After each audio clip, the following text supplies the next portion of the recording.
2540 DW এই মডেলের প্রিন্টারে অনেক সময় রিপ্লেস ড্রাম এই মেসেজটি শো করতে থাকে, আর তখন সমস্ত প্রিন্ট আটকে যায়, বন্ধ হয়ে যায়।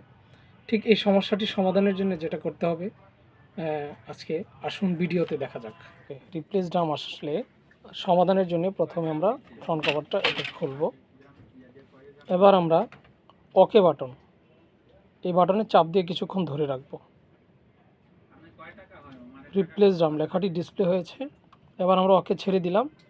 এবার এই প্লাস এই বাটনটাতে চাপ দিব। অ্যাকসেপ্টেড, আমাদের সমস্যাটি সমাধান হয়েছে। ফ্রন্ট কভারটি ক্লোজ করে দেব।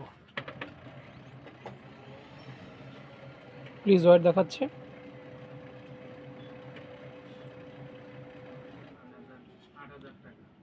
স্ট্যাক কপিস 100%, অর্থাৎ আমাদের সমস্যাটি সমাধান হয়েছে।